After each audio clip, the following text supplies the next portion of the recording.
All right. Sometimes it's like Saturday Night Live. They have the 5-time host on Saturday Night Live or guests. We here at New York Giants Straight Talk, we have the 3-time guest club with only one member because evidently, I don't know why, but of course it's the legendary Matt Sims. Matt, you have now been on the show 3 times. That's amazing to me. Is it amazing? I'm not sure if I should be proud, disappointed, but hey, I really appreciate you reaching out, and I would join you, Tim. Thank you. I would probably be disappointed. That's if it was me. I'm not gonna lie, but we have breaking Giant news. It's not breaking Giant news because it came out on Wednesday. Of course, that Jaxson Dart has been anointed or dropped into the starting lineup. He is going to be, according to Brian Daboll, and like I said, we have to take everything with a grain of salt, the starter for the remainder of the season. Yeah. This is interesting because they did it on the Giant off day. So the majority of the players probably weren't in the building except for the people that were doing physical therapy and whatever else. So, and then there was talks that Mike Kafka spent 10 hours with Dart on Wednesday preparing for the start against the LA Superchargers. I mean, many people have come out and said that there was no perfect landing spot for Jaxson Dart to start because of the Giants schedule. Now I have to beg to differ and say there's a game coming up next week against an 0-3 team, potentially 0-4 team, who is probably not as competitive as the Chargers in the Saints. And I'm not saying anything against the Saints, but why wouldn't you just wait a week? Why wouldn't you find like a perfect game in a dome against a team that you on paper should be competitively better than?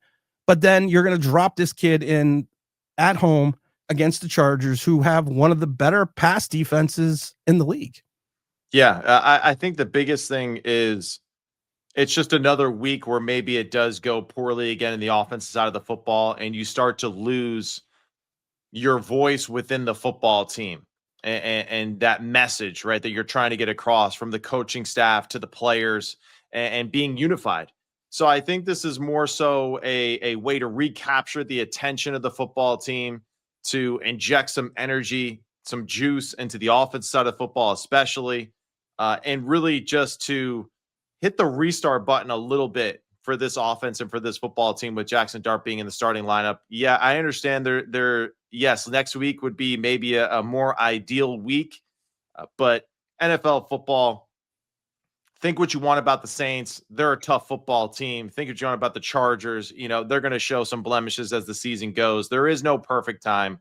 If they believe that the time is now to get this young man out there in the field and get him his opportunities, and they feel like it's ready, and especially in front of the home crowd. I think that's another aspect of it too, right? Being at home, allowing the fan base to see this guy. There's no doubt that they're probably going to announce the offense. I don't know if that's true or not, but I would think that they would be announcing the offense coming out of the tunnel this week. But it's going to be an awesome matchup, and I really look forward to seeing Jaxson Dart in his first start. Now, when we look at the Chargers defense, right now they are total passing yards. They're 9th in the league in yards allowed. Yeah. Completion against their fifth best, I should rephrase that. Opposing quarterback rating is 67.9, which is 3rd best in the league. Red zone defense is number 1. And their 3rd down defense, they're 35.6, which is 11th in the league, 11th best in the league. So this is not a Chargers team that's devoid of talent. This is a well-coached second-year Jim Harbaugh team. Yeah. And one thing that you know about Harbaugh teams, even going back to Michigan, even going back to his days with the 49ers, they are going to be well coached. They're going to be well disciplined. This is I go back to Eli Manning's rookie season when he came in certain games, and it was a tough road to go, that Eli Manning first season, because the fact that you had the Baltimore Ravens thrown in there. We all know what happened there. My question is to this: Jaxson Dart is preparing probably for, not preparing probably for it, is going to be his first NFL start. It's going to be something that he has never seen really before in regards to NFL defenses. When he was in training camp, when he was in preseason, I basically said he saw probably one of the most vanilla defenses that you're really ever going to see. This is also a guy that I went to every open practice, including the 2 jet practices, except for one.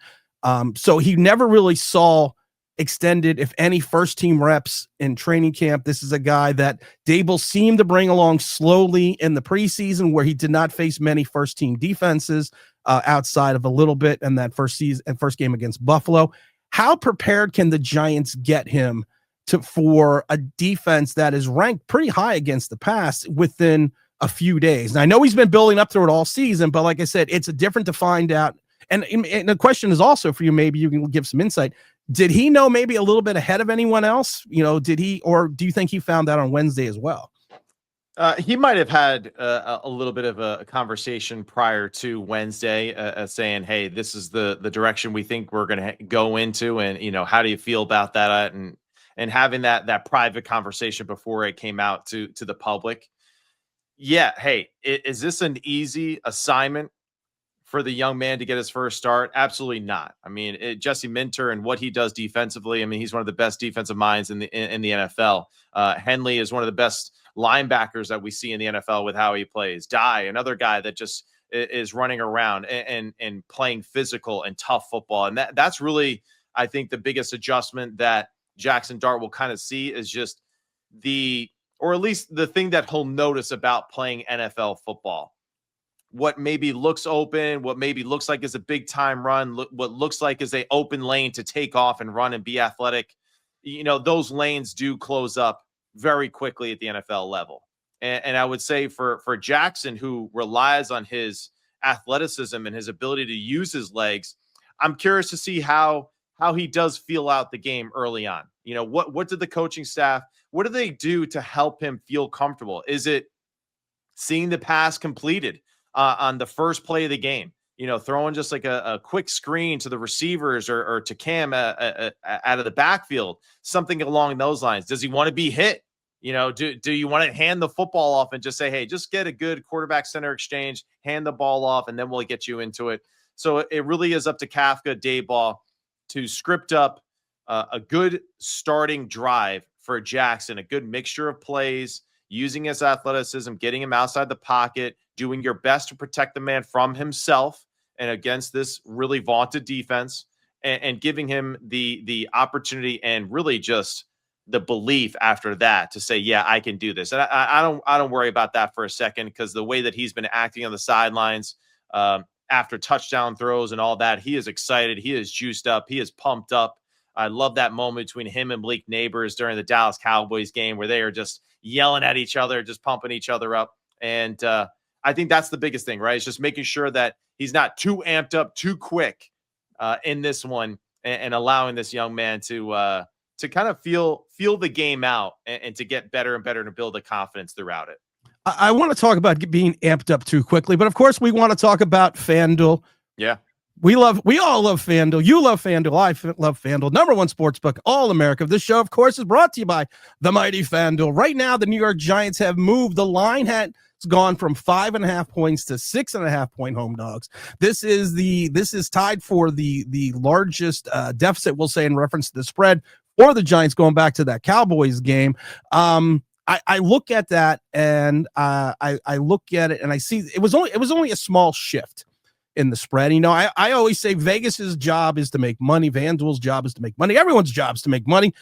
But right now, of course, on the mighty FanDuel, if you bet $5, you get $300 in bonus bets if you win. I personally think taking the 6.5 points is not a bad bet with the New York Football Giants.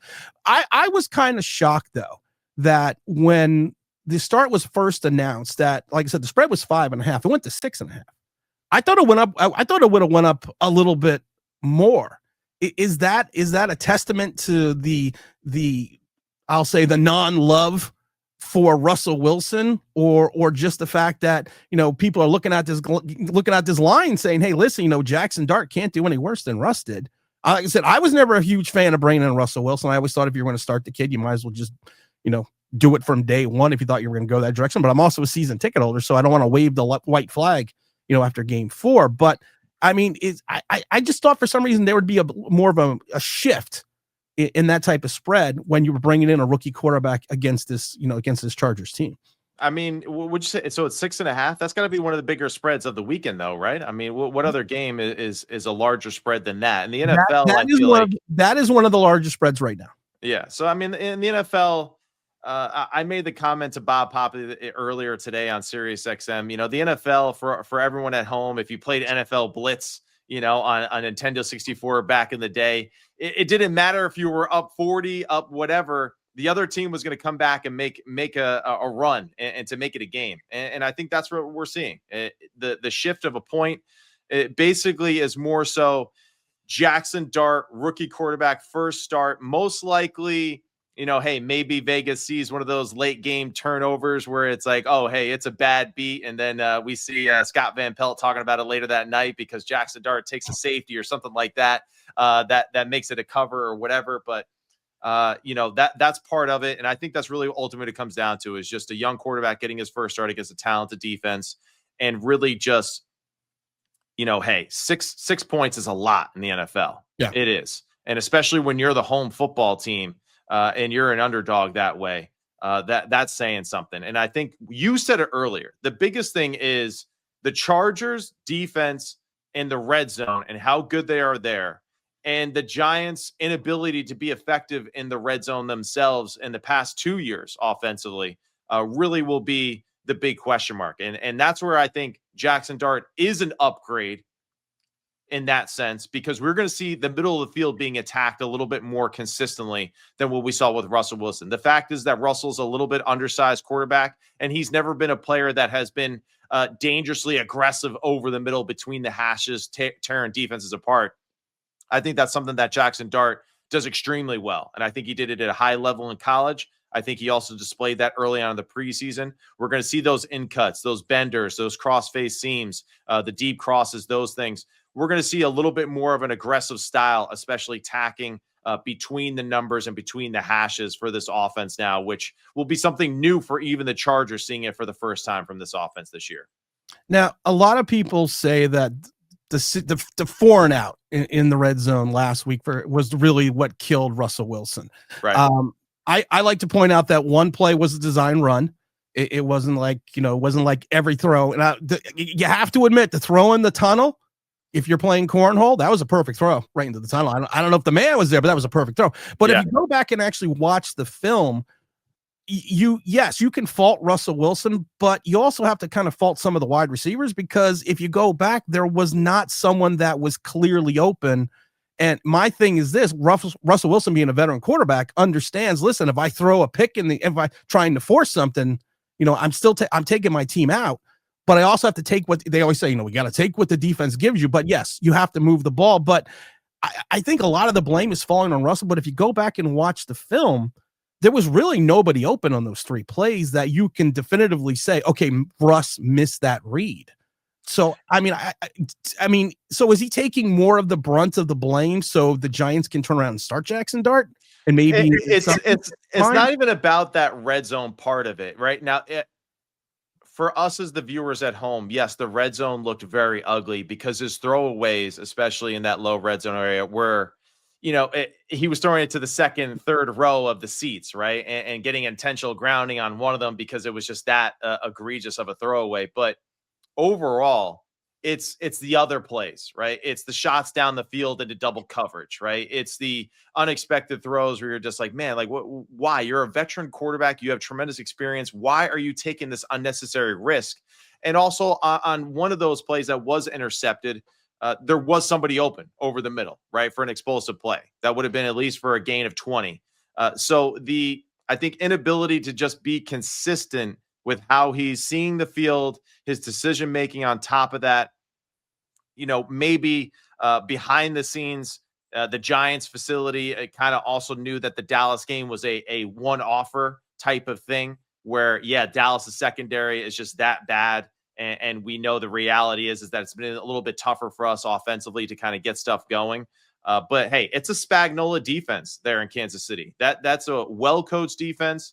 And I also think that's also why they probably were like, well, hey, Spags' defense locked us up pretty good. Russell struggled with that. Why would we double down again on this against Jesse Minter and this really talented Chargers defense? Let's just get some fresh blood in there. And that's going to be the difference. Jaxson Dart is going to be way more aggressive with some of his decisions and pulling the trigger into tighter coverage. And I think that's also why Vegas adjusted the spread a little bit too as well, knowing that the young man will be a little bit more aggressive than what we've seen from Russ these first early weeks of the year.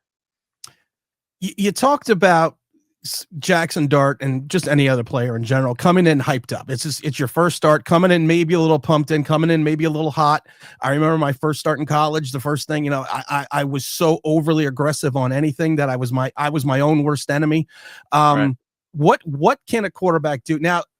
Twofold question. Is it easier to come into a game when you don't know that you're starting? That first time that you don't know you're going to be in there, are you more relaxed from that, or is it more relaxing to have the knowledge and a week to prep before you come into that start? Because, like I said, you've seen a lot of quarterbacks, especially on the first sight. The worst thing you could do ever as a quarterback is throw high. And a lot of times when you're pumped up, the ball gets away from you and it sails a little. I don't have to tell you because you're a quarterback. It sails. It can sail on you, which is the worst thing to do in the middle of the field is throw the ball high. Is it easier to come in when you don't know you're going to start, or is it easier when you have that preparedness to maybe be a little? Which one, if anyone, which one is a little bit more calming? We'll say a little bit more feng shui. Yeah, I would say that the majority of quarterbacks would say that coming from the bench, right, and getting into the football game and being the second guy typically is a little bit more beneficial because there really is that. Of course, you're preparing as if you're the starter, right? We hear that, right? Oh, you're the guy. You're prepare like you're ready, and then you go out there. And but there is a certain level of just like there's no time to really think too much. Hey, starter gets banged up or he's taken out of the football game. Hey, go, run in there, and there's no hesitation. There's no second guessing. There's no moment, right, for anxiety or some sort of fear to overcome. You just, start running out there, get into it and mix it up. When you're the guy for the entire week, yeah, that's where just, of course, the preparation, the nuances with your team, the details of the assignment, that can occasionally wear on quarterbacks, especially young quarterbacks, because it is a lot of information, right? And that is the difference between being really good and great and just being league average, right? Is those details in the assignment. And that's where for Daboll, for Kafka, they got to do a great job of just managing the natural energy that Jaxson already plays with and just making sure, hey, great. We want you to start hot. We want you to be yourself and cut it loose and do all that. But we also need you to be there with that same type of energy in the fourth quarter when it matters most, right? And we've seen the ebbs and flows of some of these NFL games, how even last night's game, right, between the Seahawks and the Cardinals, the Seahawks are by far the better football team for the majority of that game. And Kyler Murray and that offense are absolutely defunct with how bad they were playing, wasted plays consistently. And there they were, tying the football game with less than 20 something seconds left. So it just kind of just goes to show you that it's not really how you start, it's how you finish in the NFL. And the key is just making sure that you don't start off just shooting yourself in the foot too much to where you're making the finish impossible for you to give your team a chance to win the game at the end. You have some in the media, you have some in the fan base that is saying that this is a Brian Daboll move to save his job, to save his job in New York, to save his job with the Giants. That he is making this decision this early because he needs to give something to the fan base. He needs to do something to, you got to admit he's got to be on the hot seat. You're already 0-3 after starting 7-2. You go 2-5-1, 6-11, and then you go 3-14, and you're starting the season 0-3. And if you take a look back over the last 20 games, he's won 3 games. Yeah. What do you say to fans that say that this move isn't for the benefit of the Jaxson Dart, but it's more of the benefit to try to save, for Daboll? I don't personally believe it that Daboll's doing it to save his career. I think he's always wanted to go with Jaxson Dart. And I think he just thought it was time to do it. But what do you say to people that are like, he's only doing this because he doesn't want to get fired mid-season or at the end of the year? Yeah, I mean, I feel like the media, especially in our area, just loves putting coaches on the hot seat immediately. We that's just one of the things that we love doing. I work for ESPN, and every weekend we're like, hey, what coach should we talk about being on the hot seat for college football? It's like we're in September. I mean, are we really got to talk about that? I think ultimately it comes down to Daboll. The offense is not doing some of the basic fundamental things that they would like to do consistently, right? Some of that is the fact that Russell is a little limited with his skill set and just how he plays and the style in which he has played and developed throughout his career. We've seen flashes of Wandell and Malik and Slayton getting involved and being more active. And of course, that goes back to the Dallas game. So you see that, hey, we got some skill guys that can do some stuff with the opportunity. Cam Scatterbo, great juice, right? In the backfield, his energy, he's unbelievable, right? So now, all right, let's just make the final piece. Let's get the young guy in there. Let's inject some life and energy into this. Now, I understand a lot of people think, oh, he's trying to save his job. No, listen, all of you at home, you know the deal. He wants to see good football too. All right. He wants to see a competitive team out there. So do we. And if he thinks that this is the best choice for him going forward, then let's ride with our coach and let's do it, man. All right. I don't want to get caught up in this, like, oh, he's trying to save his job. He's trying to do this. Hey, he wants to win. That's ultimately what it comes down to. He's a competitor. He's won a lot throughout his career, and he wants to keep it going. And that's why Jaxson Dart's the guy. And hey, is it sooner than most of us probably would have predicted? I don't know. We have to go back and see what I said to you early on in the first and second editions of my appearances on your show, because I feel like I did say that if it's a rocky start, we might see Jaxson Dart sooner than we anticipated. And, that's how it's played out. The defense is playing awful too. So what do you, should we sub out everyone on the defense too? Hey, it's harder to do that, right? Because the defense, it's a little bit more of a collective unit that way. Whereas offense, we can pinpoint just the QB and say, this needs to change. Either way, the team needs some life, needs some energy. Jaxson Dart hopefully can do that for the fan base, get some excitement back into the stadium. It's been a tough few years for us as Giants fans. The defense has been, hey, let's face it, it's been disappointing again. And that's with, I think, Brian Burns and Kayvon Thibodeau playing some awesome football right now.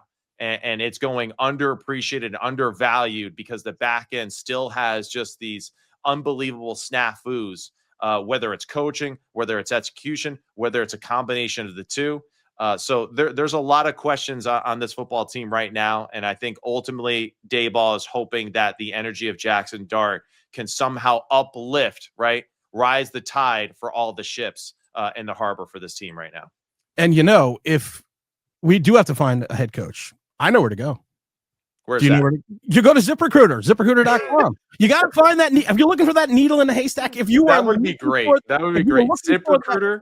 ZipRecruiter.com. You're looking for that right candidate. There's so many resumes out there. There's so many things. There's so many candidates. You can't figure it out. What are you going to do? Yeah. You go to ZipRecruiter.com. And right now, if you go there for free, ZipRecruiter.com/audio, you can do a job posting for free. They're amazing. They find the right candidates for you. They have this technology, have this system. I've said it before. It's like Skynet. They go out there and they find the right candidate for you, and they present these candidates for you. They also have this great technology that it says invite to apply, where you can literally send out a personalized note to certain candidates so you can find the right person for you. Like we said before, 4 out of 5 employers, they post on ZipRecruiter, get a qualified candidate within the first day. Again, that's try it for free, exclusively with this web address, ZipRecruiter.com/audio. Again, that's ZipRecruiter.com/audio. ZipRecruiter, the fastest way to hire. And hopefully the Giants have an account. And if they do, they can go to ZipRecruiter.com/audio. I see a great commercial for ZipRecruiter right now.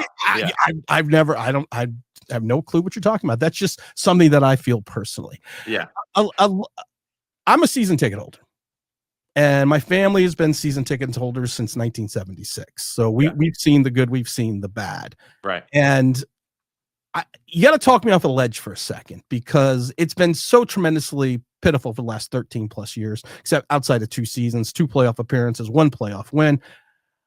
You had the word aura in training camp. We had the feel. Everyone telling us this was a different feel in the camp. This was going to be a better year than last year.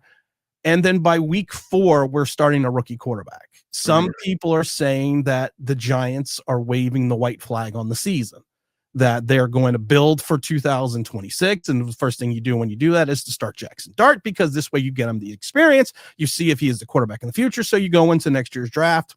You have an idea if you have that franchise guy.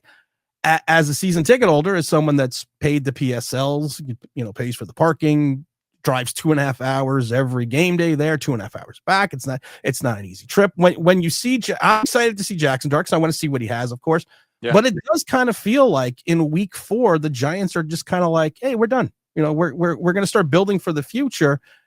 And that's just my opinion, how I feel as a season ticket holder. But I also know a lot of people in my section kind of feel the same way. I mean, is there any merit to that, or how do you think the rest of the season kind of plays out for the Giants when, like I said, our schedule's not easy for a veteran, and I can't see it being any easier for a rookie.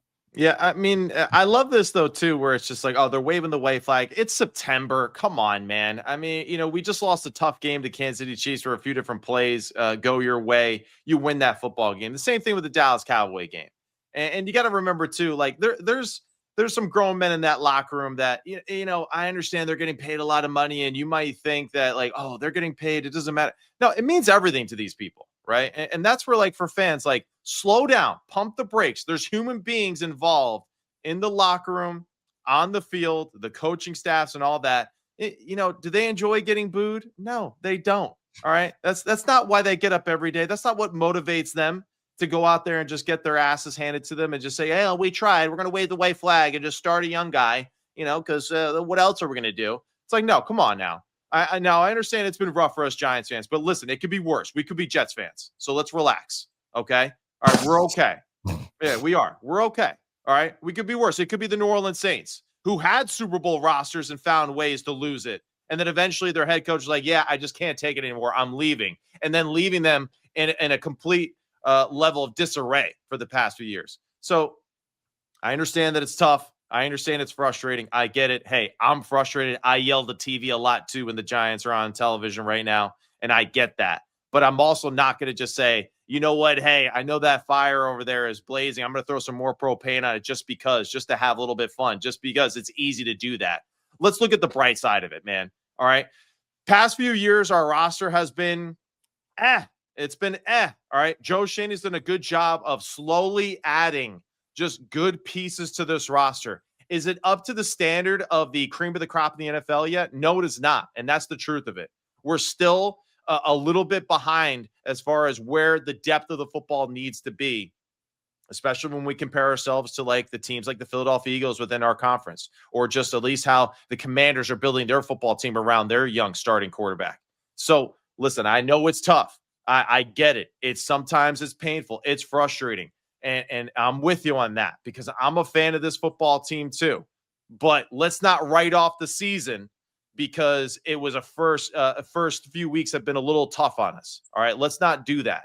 All right, let's hang in there. Let's give these guys an opportunity. Let's give the coaching staff and these players the opportunity to fight through this adversity that they're going through. And you never know, they might surprise us. Yeah, no doubt September's bad, but hey, maybe October, November, they catch fire because Jaxson Dart really is that dude. He does have that much juice to him. The aura is real. We're seeing another level of Malik Neighbors we thought we'd never see. Maybe we're seeing a version of Theo Johnson that we never got to see with Russell Wilson as a starting quarterback.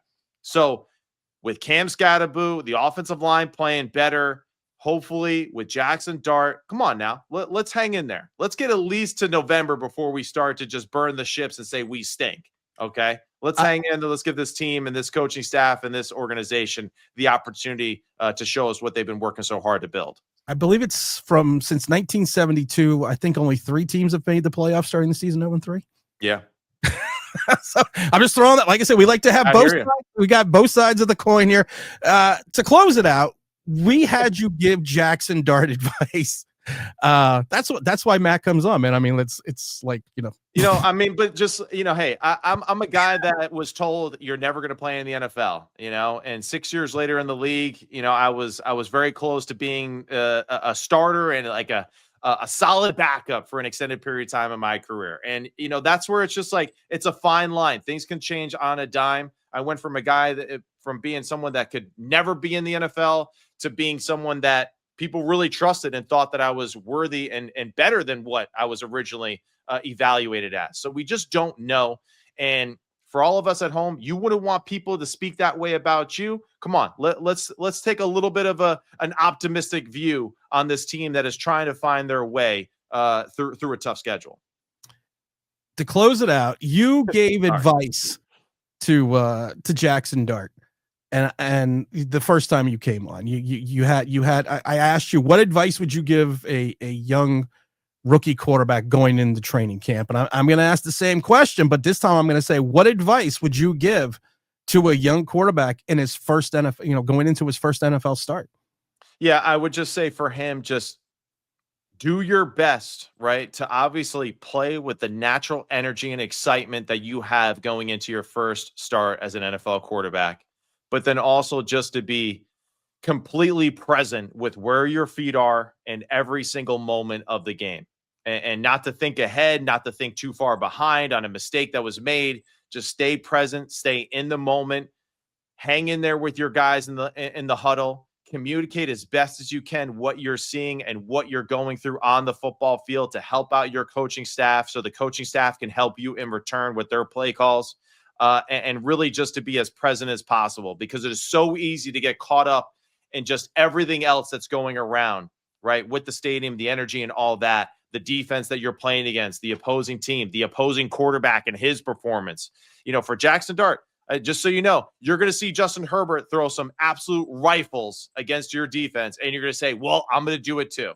And you know what? The game might not ask you to do that at that time. So just play your game, take it play by play.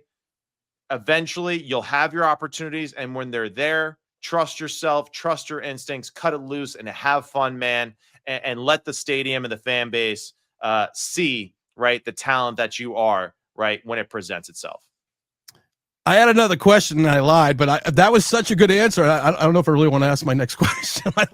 my true last question. All right. True last question, but that was actually, I wanted to end it on that, but let's just say going into the fourth quarter, Giants are down 13-6. Okay. Jaxson Dart is not performing well. There is a flow to the game, though. But don't do it. No, I was going to be the question: do you keep him? Do you take that chance, or do you? Because, like I said, wins are still important in the NFL. Because that's how you keep your job. So, nope, you sorry. Don't pull the plug. Yeah, as soon as you make this choice, right, to be, and I apologize to cut you off. I shouldn't have done that to you, Tim. I apologize. First of all, you shouldn't apologize, because no one apologizes to me. People, right, well, you got to overtalk me all you want, like I just did to you right there. But for Jaxson Dart, it's no. Hey, got to ride it out. Now is the time. You got to deal with it. And I think even if it's a 13-6 ball game and he is struggling, he has played poorly, if you take him out of that football game and you put in a Russell or a Jameis Winston, I think that would do a great disservice to that young football player. I think what you really see or want to see in that instance is it's 13-6. Jaxson Dart has played awful, but hey, man, doesn't matter. In this 2-minute drill, you're going to go win the football game. And that's all that we're going to worry about. We'll correct all that other stuff that you didn't do early on in the game. Well, but if you win the game here, all that other stuff doesn't mean anything to us. It's a wash. We're going to move forward. We got the dub, and let's go. So when you make Jaxson Dart the starter, you got to stick with him through it, thick and thin. And that's what I expect the Giants to do no matter what this coming weekend. Matt can also be found on the Believe Network on a podcast called Sims Complete with some other guy. Some other dude, yeah. I'm not sure who he is. You want to give yourself a nice little plug for that wonderful show? I actually do listen to it. I wish you guys would do a little bit more, because I really do love the insight and the banter between you and, I don't know, some giant legend. That guy named Phil. We'll call him Scott Bruner. I don't know about that one. Yeah. But yeah, hey, Sims Complete, myself and Big Phil, the double six, always breaking down the action. And Big Guy is excited about this weekend too. And I love watching games with Big Guy, especially the Giants on Sunday, because although he is a Giants legend, he is just truly a Giants football fan. And we are going to be cheering like hell for Big Blue this weekend. We can't wait for it. So Sims Complete, where you can find me and Big Phil talking all things ball. And we're excited about this weekend and really appreciate the opportunity to come on and speak and be a part of your fan base as well. I appreciate it. Do you know if he's going to do any more broadcasts with Papa and Carl? I know. I don't know that in preseason. I know. So I didn't know if he was going to be in the booth. Well, he's got a college game this weekend. He has Indiana, Iowa, so he's pumped about that. He really has enjoyed calling the college game just because of how unique it is compared to NFL football. So he's very excited. Kurt Cignetti and the boys, right? Indiana, Iowa. Of course, Indiana had that great week last week against Illinois, and he really is pumped up to go see Fernando Mendoza play in live with Paul Burmeister as his call guy. Well, as always, it's a pleasure having you on. The insight is invaluable. I don't know if we'll make it a fourth time. One day we might. We might get lucky to have you back. Yeah. I've noticed that you seem to be styling your hair like someone special. I don't want to say. No doubt. I don't want to say it's getting closer and closer, which is getting me a little bit worried. You actually comb it. I just do this and I'm done. So that's the difference between us. But either way, you look good, I look good, and that's all that matters, man. And that's how we're going to end it. Of course, this is New York Giants Straight Talk, powered by Online Big Blue LLC, brought to you by the mighty FanDuel. And don't forget, ZipRecruiter.com/audio. Get it for free. Again, Matt, I appreciate you come on, and everyone else. Well, let's hope the Giants do something special on Sunday, and let's get that W. G-men, let's go. Come on.